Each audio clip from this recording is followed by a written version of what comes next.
The showman show. Thank you very much. Sir, शुरुआत करते हैं आपके उन दिनों की जब आपके आपके दिल में वो सपने थे कि हाँ मैं एक एस्पायरिंग फिल्म डायरेक्टर या जो भी आपके वो उस समय की बात बताइए। इसी हर नौजवान अपने सपने लेकर आता है मुंबई में कि मैं एक दिन कुछ ना कुछ बनूंगा। उसी तरह के सपने मेरे भी थे। जैसे आजकल लड़के लड़कियां मुझे मिलते हैं या विस्लिंग वुड्स में पढ़ते हैं, तो जब मैं उनके सपने देखता हूँ तो मुझे अपने सपने याद आते हैं। लेकिन सपनों को साकार करने के लिए बहुत मेहनत करनी पड़ती है, उसकी स्टडीज़ करनी पड़ती हैं। और मुझे सपनों को साकार करने के लिए मुझे पूना का जो फिल्म इंस्टीट्यूट था, जहाँ मैंने 2 साल ट्रेनिंग ली, उसने मुझे बहुत मदद की। मेरे सपने साकार हुए, उसके लिए मैं सबसे ज़्यादा शुक्रिया अपने फिल्म इंस्टीट्यूट का हूँ। उस फेज की बात कर सकते हैं कि जब आप एक्टर से यू बिकेम अ डायरेक्टर, अगर आप उसको थोड़ा एलैबोरेटली बताएं कि कैसे। मैं एक्टर से डायरेक्टर कैसे बना, इसमें भी एक योगदान जो था मेरे फिल्म इंस्टीट्यूट का बहुत था। हालांकि मैं वहाँ एक्टिंग सीख रहा था, एक्टिंग कोर्स कर रहा था, लेकिन बिकॉज एक जनरल कोर्सेज भी होते हैं, फाउंडेशन कोर्स होता है, जिसमें कि हम लोग ये भी देखते थे कि फिल्में कैसे बनती हैं। हम दिल्ली से आए थे, स्टेज से थे, लेकिन जब फिल्म इंस्टीट्यूट में गए तो हमें समझ आया कि एडिटिंग क्या है, साउंड क्या है, कैमरा कैसे रखते हैं, ये डायरेक्टर कैसे काम करते हैं। तो मैं दूसरे डिपार्टमेंट में भी घुस जाता था और उसमें यहाँ पर अपनी रुचि दिखाता था सीखने की। तो सीखना जो है वो एक बड़ा इंडिविजुअल स्टूडेंट पर डिपेंड करता है। पढ़ाने वाले तो पढ़ाते रहते हैं, लेकिन it is a student who learns, not the teacher who teaches, I would say. So मैंने वहाँ बहुत कुछ सीखा। और जब मैं पहली पिक्चर में कालेश्वर में डायरेक्टर बना तो मुझे सब वो बातें याद आई कि टेक्निक क्या होती है, कैमरा क्या होता है। और जो मैंने वहाँ 2 साल की ट्रेनिंग में सीखा था वो मुझे मेरी मदद की एज ए एक्टर से लेकर डायरेक्टर बनने में। जबकि मैं किसी का भी असिस्टेंट नहीं था तो भी मैं डायरेक्टर बना कालीचरण में। लेकिन ऐसा नहीं था कि मैं कोई माँ के पेट से सीख के आया था, मैं अपने फिल्म इंस्टीट्यूट के पेट से सीख के आया था। सब बात करते हैं कालीचरण की। सबसे पहले जस्ट ब्रीफ ये कि कालीचरण कैसे कैसे शुरुआत हुई कालीचरण। कालीचरण की शुरुआत ऐसी हुई कि मैं एक्टर के बाद राइटर बना और कमर्शियल सिनेमा को समझा। कमर्शियल सिनेमा में हमारे इंस्टीट्यूट के काफ़ी लोग जो थे वो रह गए पीछे, क्योंकि आर्ट सिनेमा उसकी तरफ, वर्ल्ड सिनेमा की तरफ ज़्यादा जोर था उस वक्त। तो जब मैं राइटर बना तो मैंने कमर्शियल सिनेमा के स्क्रिप्ट लिखने शुरू किए और उस स्क्रिप्ट में एक स्क्रिप्ट कालीचरण हमारे प्रोड्यूसर NN सिपीसा को पसंद आया और उन्होंने कहा कि जिस तरह से तुम सुना रहे हो, अगर इसका 70% भी तुम बना दो तो मैं समझता हूँ कि तुम डायरेक्टर बन सकते हो। और उन्होंने मुझे ऑफ़र किया कालीचरण और मैंने कालीचरण शुरू की। लेकिन कालीचरण में मेरे साथ जो 2 मेन आदमी थे, एक शत्रुघ्न सिन्हा और एक के महाजन कैमरामैन, जिन्होंने मुझे बहुत गाइड किया, क्योंकि दोनों मेरे इंस्टीट्यूट के कुलीग थे और हमने काफ़ी, हमारे इस फिल्म इंस्टीट्यूट की टीम थी जिसकी वजह से कालीचरण बन सके। बिकॉज कोलैबोरेटिव वर्क था, ये नहीं कि खाली मुझे बहुत सी चीज़ें नहीं आती थी जो के महाजन साहब ने संभाली, कुछ शत्रुघ्न सिन्हा जो भी इंस्टीट्यूट के एक्टर थे उन्होंने संभाली। तो एक कोलैबोरेटिव वर्क हुआ जिससे कि कालीचरण ने एक जन्म लिया। तो सर कार्स की बात करें तो कैसे theme of the film was reincarnation और किस तरह से स्टोरी कैसे डेवलप होके हाउ डिड कार्स बिगिन। उसी हमारे इंस्टीट्यूट में ऋत्विक घटक एक डायरेक्टर थे जिन्होंने एक फिल्म लिखी थी मधुमती। तो मुझे याद है कि इंस्टीट्यूट में जब हमारे वाइस प्रिंसिपल थे तो उन्होंने जब मधुमती दिखाई तो उसमें उनका नाम था स्क्रीन प्ले राइटर। तो हमने बोला आप तो आर्ट डायरेक्टर हैं, आर्ट सिनेमा के हैं, आपने मधुमती पिक्चर कैसे लिखी। तो वो हंसने लगे, वो कहने लगे हाँ ये मैंने गलती की है, क्योंकि मेरे हिसाब से कोई भी जन्म जो लेता है दूसरी बार उसका सेम फेस नहीं होता है। अगर जन्म लेते तो सेम फेस कैसे हो सकता है।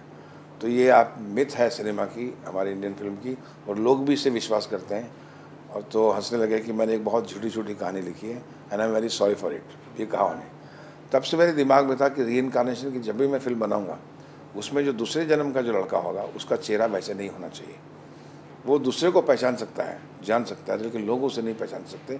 अब जितने भी अगर पुनर्जन्म की कहानियाँ सुनेंगी, कहीं वो बच्चा पैदा हुआ या कहीं बड़ा एक लड़का उसको याद आया कुछ, तो वो सेम फेस तो नहीं हो सकता। लेकिन एक हमारे मिथ्य जो मिथ्या है वो फिल्मों में चल रही थी, बस वो मुझे ऋत्विक घटक साहब की बात याद आई। और मैंने जब एक पिक्चर देखी रीइंकार्नेशन ऑफ पीटर प्राउड, जो मुझे बिल्कुल समझ नहीं आई, लेकिन मुझे देखी कि उसमें एक बात थी कि वो जो फेस था वो अलग था। तो मुझे जब ऋत्विक घटक साहब के इंस्टीट्यूट की बात याद आई तो मैंने कहा कि मैं ऐसी फिल्म लिखता हूँ कि जिसमें कि रीइंकार्नेशन हो, लेकिन चेहरा अलग नहीं होना चाहिए। अगर मेरा जन्म दूसरे फेस से आता है और मैं इसी तरह से सपोज विस्लिंग वुड्स में आता हूँ या मुक्ता आर्ट्स में आता हूँ और देखता हूँ सब कुछ बदल गया है, तो मुझ पर क्या बीतेगी। इस सोच को लेकर मैंने कर्ज पिक्चर लिखी। Sir, putting up of the team, मतलब जस्ट ऋषि कपूर को कास्ट किया, टीना मुनीम जी को कास्ट किया, even the writers and so उसके बारे में अगर आप बताएं थोड़ा डिटेल। क्योंकि उस वक्त जो यंग एक्टर में सबसे अच्छे एक्टर थे वो ऋषि कपूर थे, वो आज भी अच्छे एक्टर हैं, लेकिन ये रोल करने के लिए मुझे एक यंग लड़के की बहुत सख्त ज़रूरत थी। और उस वक्त ये सब सीनियर थे, धर्मेंद्र, विनोद खन्ना वगैरह, राजेश खन्ना। तो एक यंग लड़के की मुझे ज़रूरत थी जो कि जिसकी उम्र 22-23 साल के बीच में हो या 21 साल के बीच में हो। तो मैंने 2 लड़कों का चयन किया, एक का नाम था राजकिरण और एक का नाम था ऋषि कपूर। और ऋषि कपूर को हमने pop, because he was a good dancer, good actor, so I had a choice. Then मैं उन्हें एक पॉप सिंगर और पॉप डांसर का एक कैरेक्टर लिखा मैंने, और उस पर फिर म्यूज़िक को वीव किया। जो ज़िंदगी की एक साउंड है, वो साउंड जो है जैसे हज़ारों साल की साउंड कहते हैं, आज भी है, आज पकड़ सकते हैं आप सैटेलाइट के थ्रू, रिकॉर्ड के थ्रू। तो एक साउंड है जो कि उसको याद दिलाती रहती है अपने पिछले जन्म की, कुछ विजुअल्स हैं जो उसको आते रहते हैं। तो इस तरह से, और टीना मुनीम क्योंकि एक इनोसेंट लड़की चाहिए थी, जैसे टीना थी, टीना हमारी दोस्त भी थी, हमारा एक अपना ग्रुप था, तो वो जिस तरह से बात करती थी, जो इनोसेंस उनमें थी, वो वही की वही मैंने अपनी फिल्म में रखी, उस फिल्म में। लेकिन उस फिल्म में सबसे बड़ी कास्टिंग का जो प्रॉब्लम था वो था सिमी जी के रोल के लिए।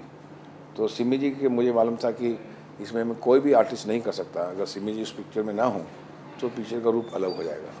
तो मैं उनके पीछे बहुत देर तक उन्हें मनाता रहा कि आप ये रोल कीजिए। वो थोड़ी हिचकिचाती थी हमेशा कि शायद मैं वैम बन जाऊँगी, शायद ये बुरा रोल है, शायद ये नेगेटिव रोल है। तो मैंने उन्हें समझाया कि ये एक एक्टर का रोल है, इसमें कोई नेगेटिविटी नहीं, कोई पॉजिटिव नहीं। अगर नेगेटिव है तो है, लेकिन आप परफॉर्मेंस इसके लिए आपको बहुत ही रिकॉग्निशन मिलेगी। और मुझे खुशी है कि इस फिल्म में सिमी जी को फाइनली फिर फिल्म फेयर अवार्ड मिला बेस्ट सपोर्टिंग एक्टर का, और वो खुश होकर उन्होंने मुझे एक पत्र लिखा। So what did you see in Simi जी, मतलब because क्योंकि आप जैसे आपने कहा कि आप उनके पीछे पड़े रहे थे, इसी जो कर्ज में जो कॉन्टेस्ट का एक रोल था, जो कि एक प्रिंसेस और क्वीन है अपनी जगह में, अपने स्थिति में, उसमें जो उसकी पर्सनैलिटी है, उसका जो कैरेज है, वो सिमी जी की तरह ही था। क्योंकि सिमी जी की एक अपनी पर्सनैलिटी है, एक अपना कैरेज है, ग्रेस है। और सिमी जी एक बड़े ख़ानदान की, युवराज ख़ानदान की, रजवाड़ों के ख़ानदान की लगती हैं।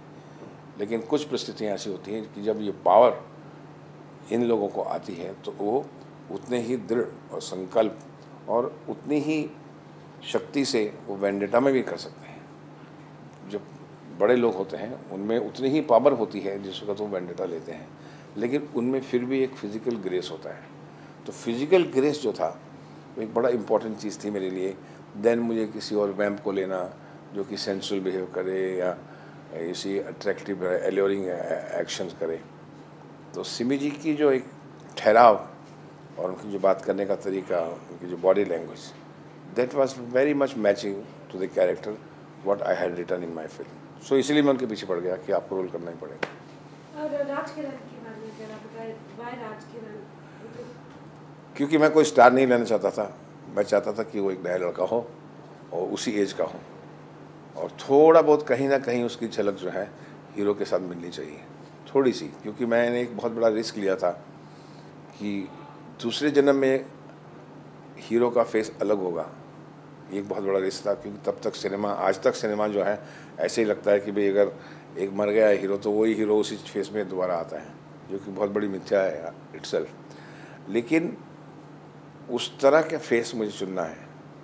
तो I had met him in audition test, he came to me and I think he will work, और मैंने उनको कास्ट किया।